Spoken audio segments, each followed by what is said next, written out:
the court of law, how the dental evidence can be expected. So for that, we have to come to know what is dental evidence first of all. So can you see the PPT now? Yeah, okay.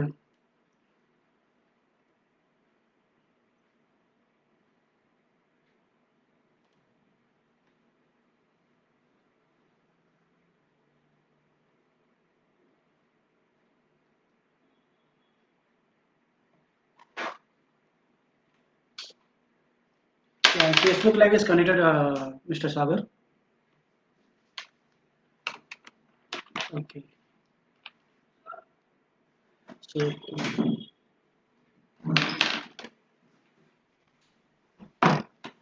so can we start now?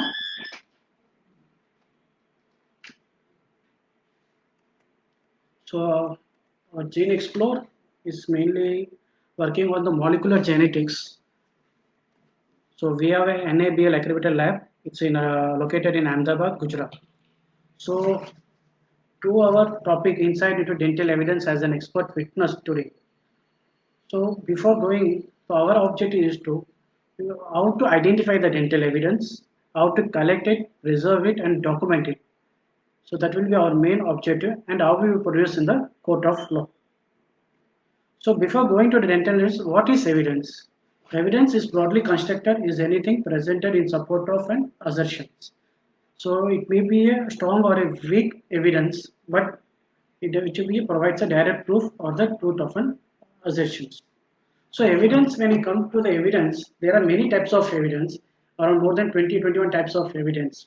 The evidence when comes into the place is when it starts, when the crime starts till the justice deliver, all the different kinds of evidence come to the play. So evidence it's depend upon mainly whether it's an indoor evidence or an outdoor evidence. So whether it's an outdoor crime scene or an indoor crime scene. So according to the crime scene, we have to collect the evidence as soon as possible and also the environmental status. So according to the dentist, as I'm almost for a past 1 year, I've been with the police personnel as a consulting forensic odontology for Ahmedabad city in Gujarat. So mainly where I come with is direct evidence, forensic evidence, physical evidence, real evidence, and scientific expert or tracer. These are the five main evidence where that forensic odontologist or a dental experts come into the play to collect or to provide an evidence. So what is dental evidence? So dental evidence is nothing but it is an evidence that can be either directly related to the human dental anatomy or derived from the oral anatomy. So it can be of any type of evidence. It may be of a lip print or a Ruge patterns or a removable partial dentures or FPD, fixed partial dentures, complete dentures, or the patient undergone any orthodontic treatment or even a simple restorations. It's all are one kind of a dental evidence for us. Again, when coming to the skeletal remains, each and every tooth and all the skulls and cranium is very more important for us. And other than that, bite marks, domestic violence, what a type of injuries, all are one type of dental evidence. So, what is primary identifier? According to the Interpol, they accept the fingerprint as a primary identifiers. And again, with the fingerprint, they also use our dental data. And thirdly, they use a DNA. All three are known as a primary identifiers in the Interpol. So now, where the dentist plays a expert witness or a legal cases, anything. So how they we can become. So which all type of cases they will take on are accident cases, juvenile cases, physical violence, abuse and neglect, homicides, or women trafficking and recognition cases. Insurance, so that is a fraudulent claim, child labor cases, disaster, man-made disasters or natural disaster, and sports related to sports injury, and regional transport office yet because nowadays below 16 years and below 18 years are also using a driving license by giving the false data. So in that also a forensic odontology dentist can play a major role in the age estimation and given evidence. other than dental record management. So slowly, when as I told about the human trafficking, so in our India, more than I think 25 to 40% of our children mainly suffer from the human trafficking in India. Mainly, they are used as a sexual slavery. So, of the forensic odontologists or dentists come into the play will be a mainly they are involved in one the age estimation, sex determination, disaster victim identification, where you go for the human identification, comparing of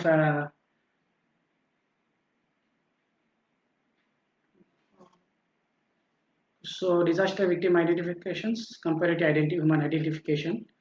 So when going for the comparative human identification, we collect the antemortem's data and postmortem data of the identification to identify the victim. So we will recognize us and correlate with the data what we get between the antemortem and postmortem. Other than pattern injuries, race determinations, species determinations, dental records, profiling, neglect and malpractice, facial reconstruction, lip print comparison, that is a chiloscope.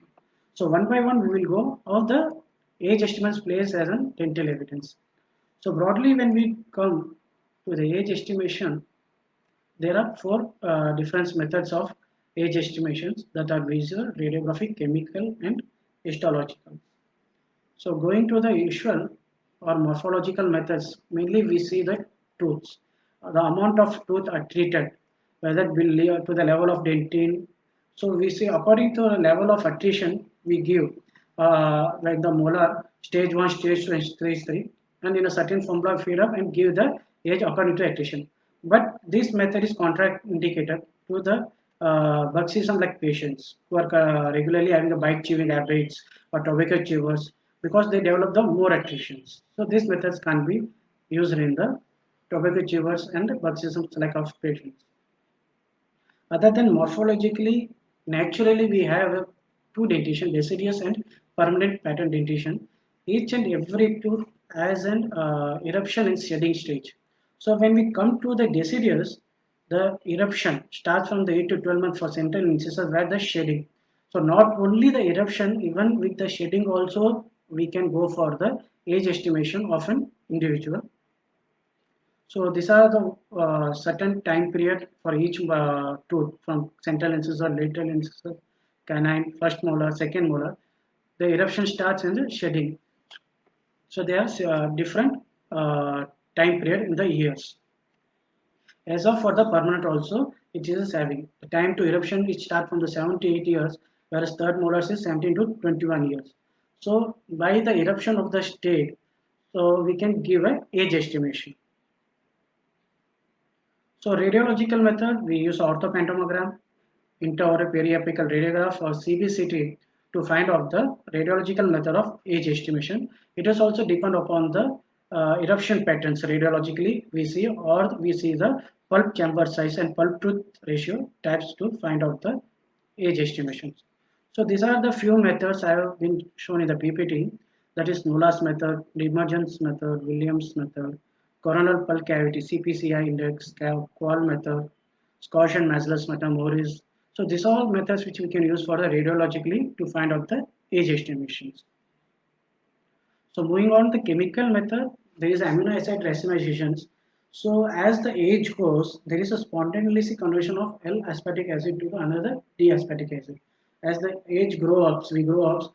So there is a change where the L-aspartic changes to the D-aspartic. The change of level between the L to D can be identified and given the age estimation to the amino acid racemization.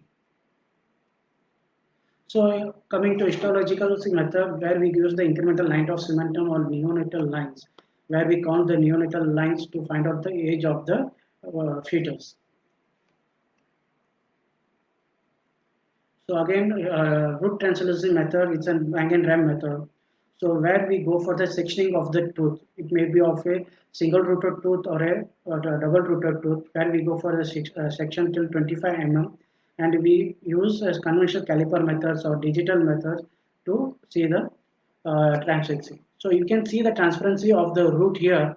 So we measure the transparency of the root, and there are certain formulas for the dental translucency and conversion calipers method.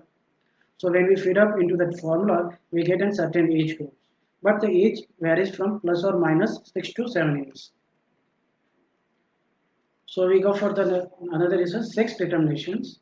So sex determinations that is, but we are having a four different method. That is morphological, molecular, radiological, and microscopic method.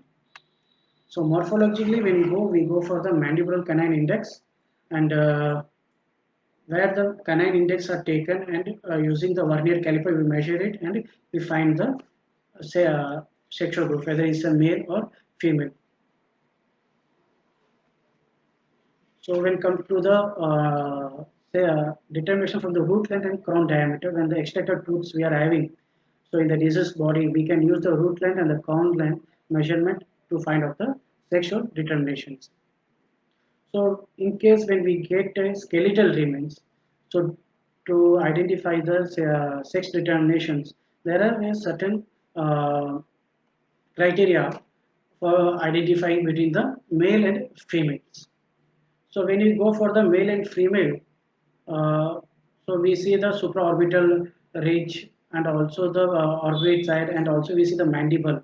So how the mandible is looking, jaw, mastoid process, forehead slopes, chins, it will be mainly very different between. Whereas in male, when we see it will be a square chin, and whereas female it will be a rounded chin. When female brow ridge tends to be smoother to the frontal bow and rounded, so occipital tuberous is sometimes not more prominent in male. So there are certain characteristics feature between the male and female skulls. Again, when we go for the weighing of the skull, so which capacity is about 1500 to 1550 mm, whereas the female skulls weigh capacity about 1350 to 1400. So there are certain supraorbital ridges which will be more prominent in male, less prominent in female. Nasal apertures, occipital area, mastoid process, occipital condyle, palate, foramen magnum, and also included teeth we use for the male and female diagnosis. In mandible, mainly in male, it will be large and thicker and small and thinner. So we use as a ramus also for the age estimation, body height and angle of the body ramus. Everything are used in age estimation. When the ramus angle of the ramus is less than 125, then it will be a male. Whereas in female, it will be more obtuse. So other than radiological method of age estimations now, so we use a gonal angle measurement where the gonal angle is used and we get a certain degree for measurement of the angle. And this angulation, whatever we get, it will be a 120 degree, 110 degree. So we put it in a certain formula to find out the sex of the person. Other than the, as previously said, the ramus height and the body, we can use of the mandible ramus for the sexual determinations, whether it is a male or female. So microscopic method we use about the bar bodies. Uh, Bar bodies are mainly found in the female, uh, in the nucleus. So positive of the bar body is microscopically seen, where we can use a buccal smear or hair or blood or a cartilage or even a tooth pulp also can be used for estimating the bar bodies, which can be seen microscopically. So molecular method, as previously we use saliva, blood, or semen, anything. So nowadays we use saliva and tooth. In unidentified by a dead body, they use tooth for the age estimations, and they save the DNA data also. So sexual determinants is very easy using the real-time PCR method. So including from the tooth pulp is also more enough for us to find out the sexual determination of the skeletal remains. So this is about the polymerase chain reaction, that is PCR. These methods are mainly used for identification and extraction of the DNA, and the DNA is stored in order to compare with the missing data. So now we will go for the pattern injury. So where more prominently the bite mark analysis comes to a play. So bite mark may be a physical alterations or in a medium caused by a contact of the tooth. In few criminal cases, it has been seen suspects or victim has left over teeth, whether it may be on a victim body or a suspect body. So when it will be a suspect's body, when the victim try to protect herself or him, so they may bite. So that bite will be registered in the suspect's body, which can be also used as a protective bite mark one in order to prove it. So when we get a bite mark, what we do is first of all we go for the digital photograph using the ABFO scale number 2. Digitally, when we complete our digital photographics method, we go for the double swabbing techniques for the extraction of saliva. For using the double swabbing technique, if there is any saliva or anything is found in the bite with the double swabbing technique, we can find out the DNA of the suspect. So other than that, food practicals, as in Apple, we use a light medium body, which we apply it first on the food stuff. After that, as a base to be strong, we use a medium body putty impression for the as a base. After it sets, we will remove it. As we can see, the label surface of the tooth are registered as a bite mark in the apple. While going, we use a cardboard or a fork sheet to register the bite. So we can see there is a some incisal edges and dentation patterns in the fork shades where we use a light volume used for the taking of the impression, and we use a base medium body for the impression. So we can see the we use to measure the mesodistal of the incisors and canines to correlate with the bite marks. It is done manually, so we can see the bites. So when we suspect is called to us for the whether to match the bite marks, for police versus bring the suspect to us. First of all, we take a consent from the suspect, consent from the police personals, and after that there will be a certain procedures or protocol which all should be made to make understand them in the layman terms. After making them understand, we have take an informed consent. We can go for the certain procedure. So impressions, we use an alginate or a medium body for the impression. After getting the impression, we pour a dental stones, dye stones for the reproducing that cast so that we get a replica of an tooth structures, which can be used for the comparing the bite marks. So we go for the digital comparison using the digital softwares. So to the match the bite marks. Other than we also go for the manual methods of the bite marking also. Using the Muser distals or automatic triangle methods, we go for the measurement of the bite marks. So now we come for the race determinations. As there are, we know about the Caucasoid, Mongoloid, or Negroid. There are three different types of the persons in the race determinations. So each and every Caucasoid, it may be a Mongoloid or Negroid, there are certain characteristics features. Whereas when come for the race determinants in Mongoloid, there will be a wider cheekbones and square shaped skulls, rounded apertures, concave incisors. Whereas when you come for the Caucasian, there will be a Shaolin shape of incisors, and in Negroid it will be a narrow and elongated skull, squared orbit, round nasal apertures, prominent ridges, and wider nasal openings can be seen in the race determination. And morphologically, by seeing the skulls, and we go for the race. After finding out the race determinations, we go for the facial reconstruction according to the race. Other than that, we go for the species determinations, whether the bite, if any person claims for the bite, that is bite by the certain animals or anything. So we go for the salivary analysis of the species determinations, whether it is a humans or a animal. So we can go for the real-time PCR method to find out the species determination using the double swabbing technique in the bite prone area. Other than that, we take a bite mark area with a light body impressions, and we may go for the overview and match with the certain records which we are having, the species records. So we will match with it, and we will tell whether which kind of species it may be. Because in species like animals where they have the elongated and more long canines, whereas in human we can't find out the more longer canine. So the depth of the skin penetration in the animal species in the canine region will be more when compared to the human region.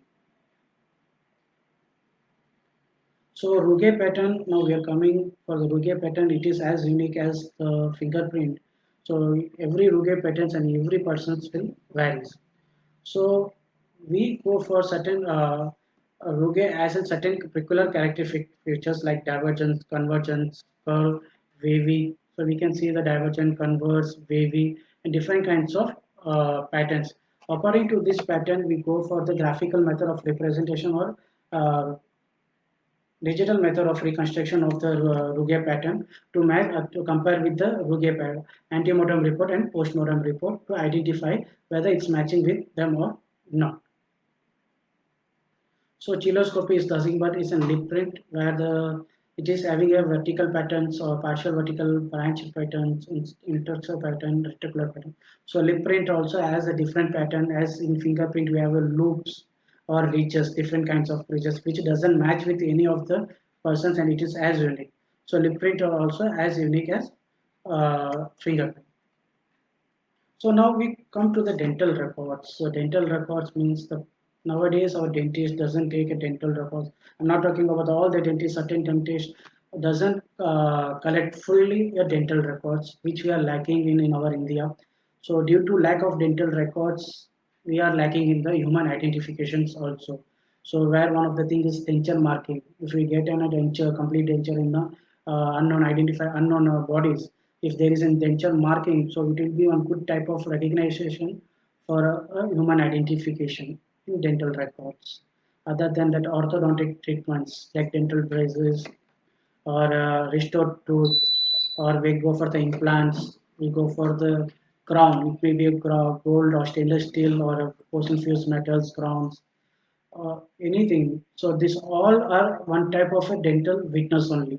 Because when we get or unidentified bodies, so we get an patients. We can go for the dental profiling. We see the uh, some restorations will be there, some crowns will be there, and we have seen the untreated crowns.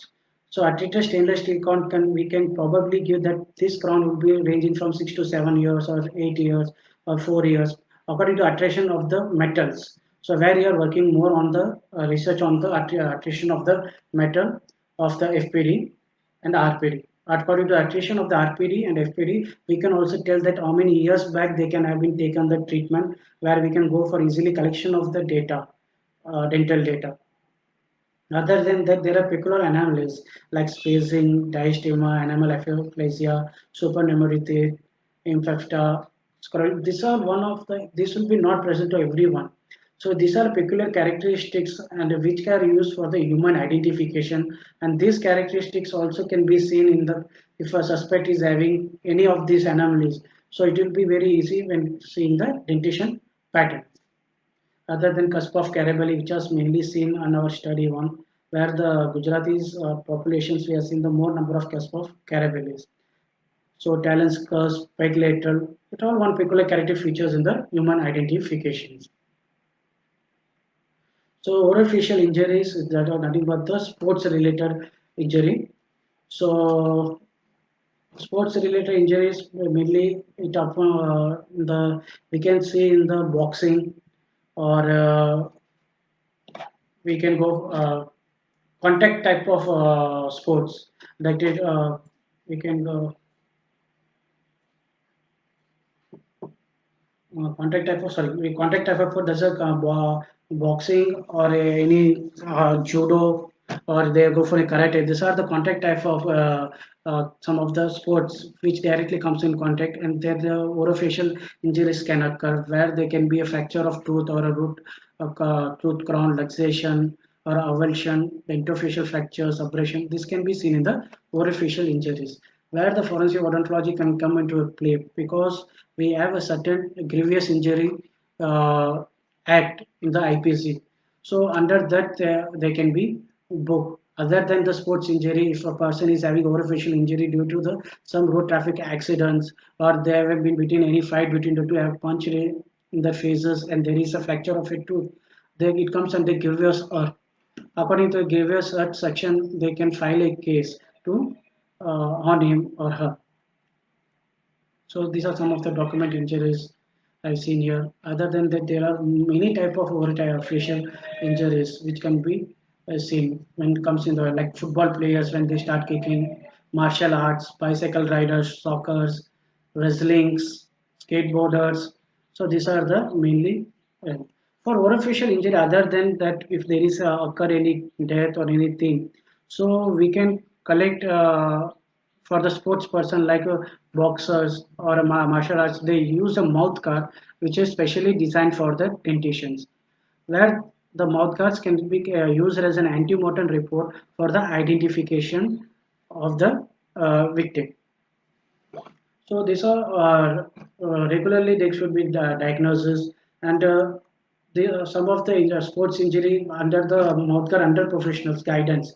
So some dental persons give the guidance of the mouth guard how it should be made with ethylene vinyl acetate or they use some different kinds of mouth guards. So this mouth guards comes into the play as a dental witness in the human identifications also. So we come for the facial reconstructions. Earlier I said about the if this is a manual reconstruction method, according to the race determinations and everything, we use a certain markers. We according to the each race, Caucasoid, Mongoloid, uh, we have a different biomarkers for them. So we use that biomarker depth to reconstruct the facial reconstruction. So in this the soft tissue should be also reconstructed. After that, we use a clay and reconstructions of the eye and ears.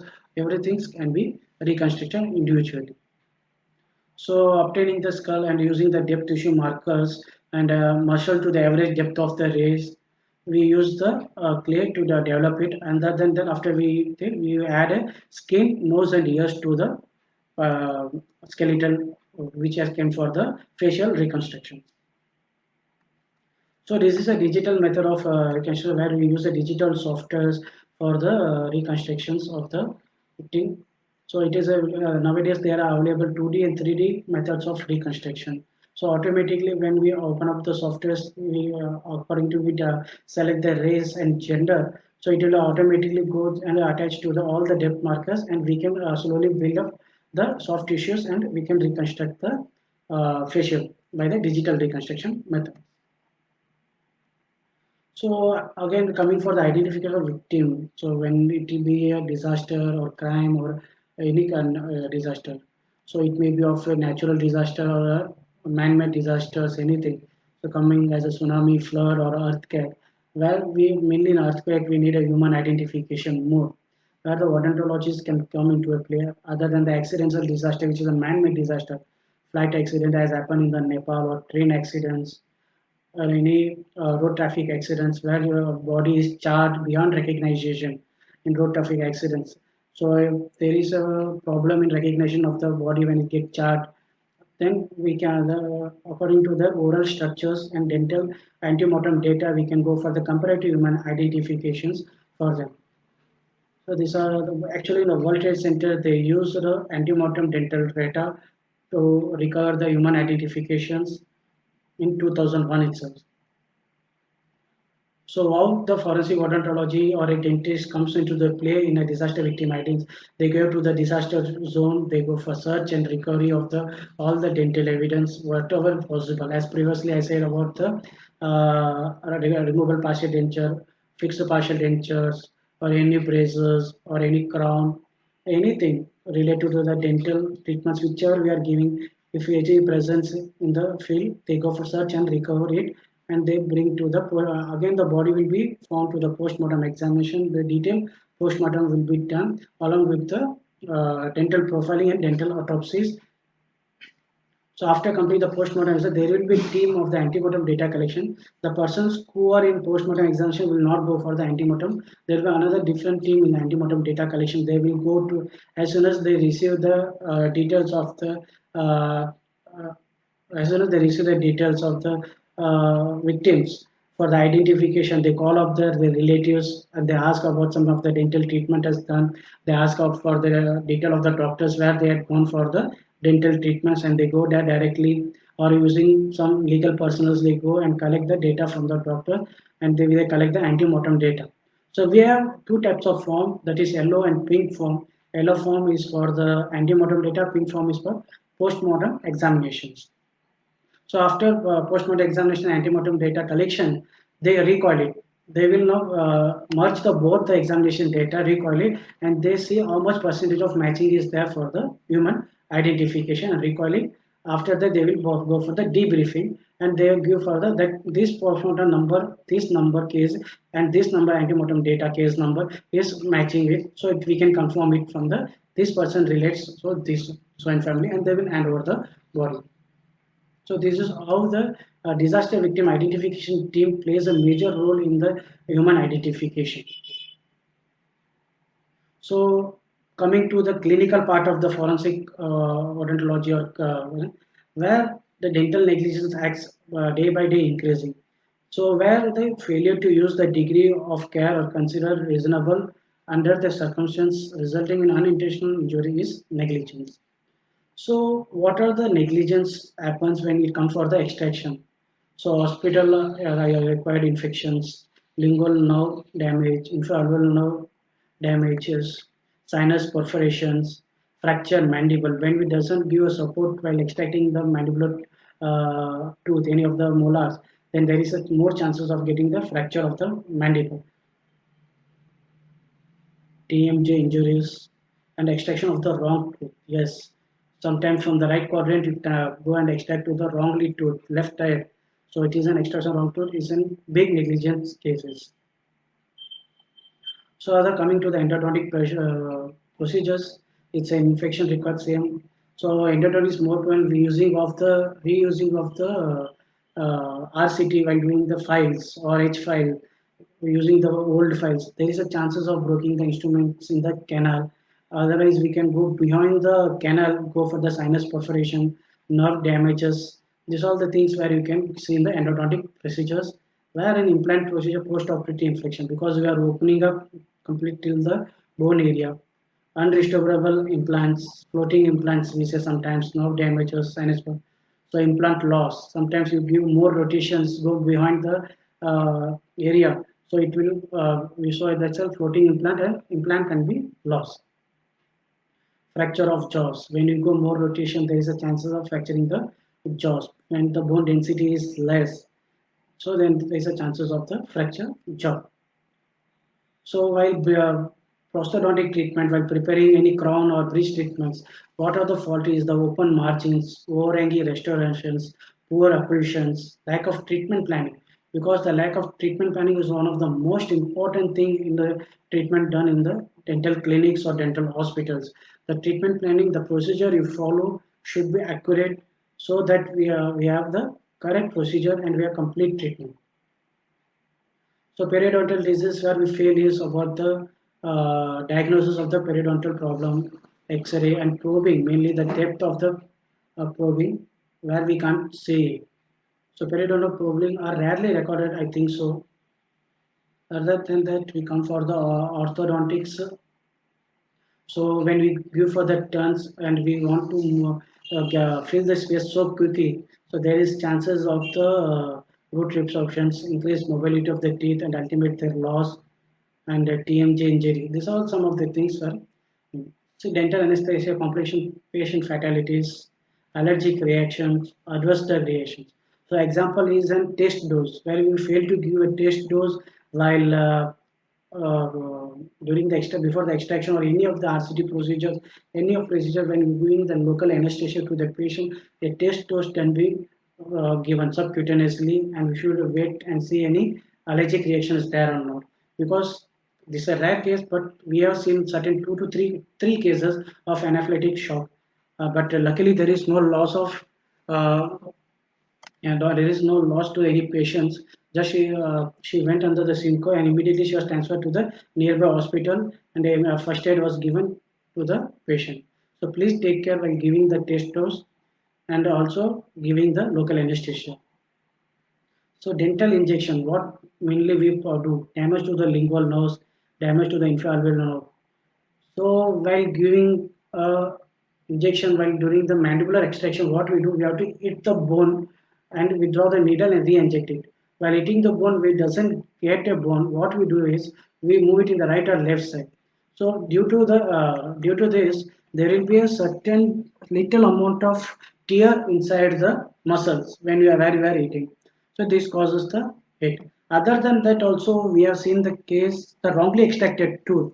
Actually, there is a rules we have to get an informed consent from the patient because we are almost it's the same thing we are doing like in one surgery. We are going to extract one teeth and it can't be replaced naturally. So patient should to know how the dental extraction should be done, what all the laws will be there, and informed consent of the patient should be taken in the layman terms according to the language. What are the language they know, whether they be Hindi, Gujarati, Malayalam, or Tamil. In their own language, the consent should be taken. Because when there is a sometime wrongly extracted tooth cases is there, so only that informed consent and dental records which you are having can protect you when the dentist or if a forensic odontologist come into a play for the Dental Negligence Act. So your dental records and informed consent of the patients only protects the dentist. Clear. So these are some two cases which has been involved in the in India. So before going to the thing, I think the first case. Uh, this is the Punam Devi cases. Ashima Kohli Private Dental Clinic, where she was having a pain in the lower jaw and her tooth was extracted. Her lower seven was extracted because of pain.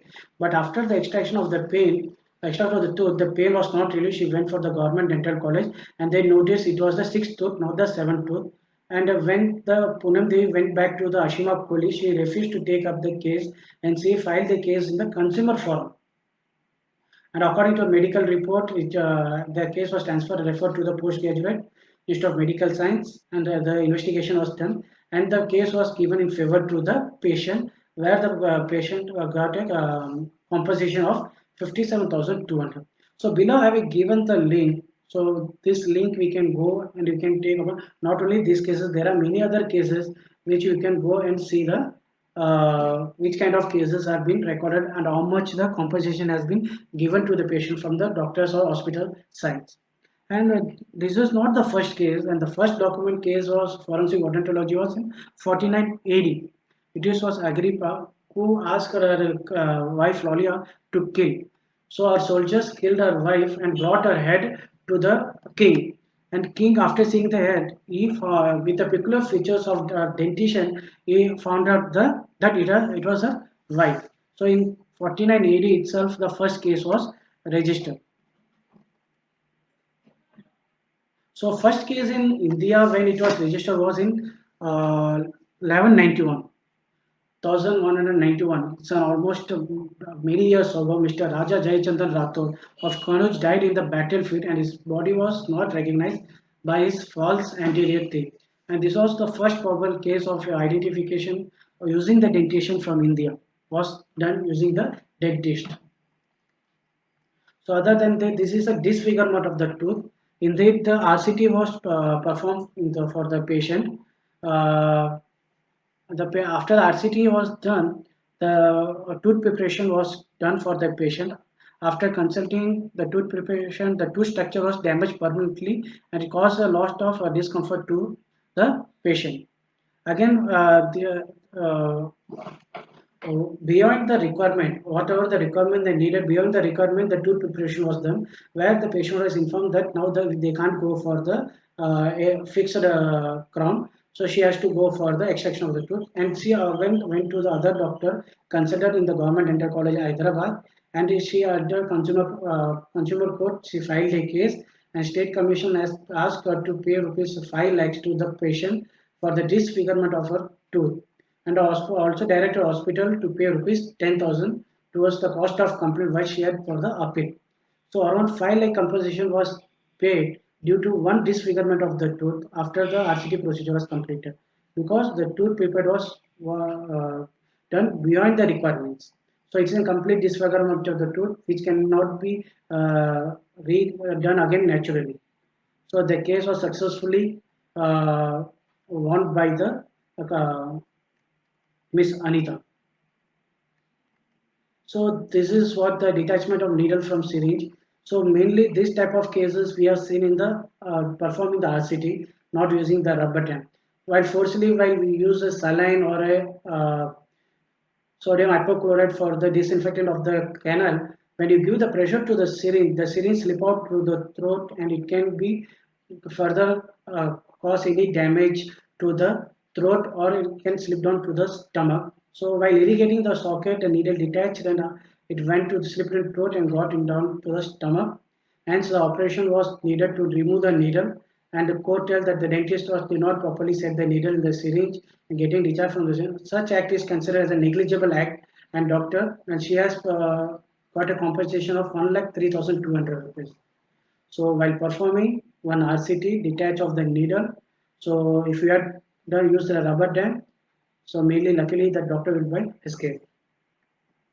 Another is a surgical procedure where they went for the extraction without proper blood test, where the blood sugar of the patient was not checked for facing the patient.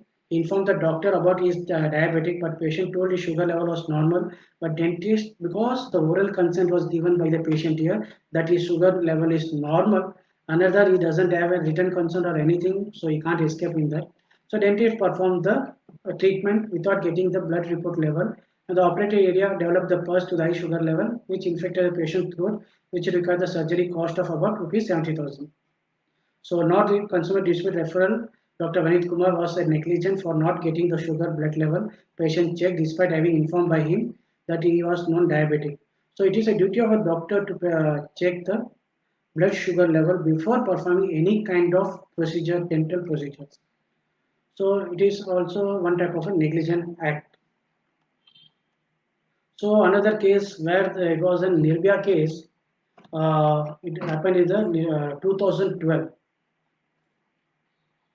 So in December 16, 2012, the Nirbhaya, a 23-year-old female, was the victim of multiple rape, and when she was a passenger on a private bus, and she was accompanied by a male friend.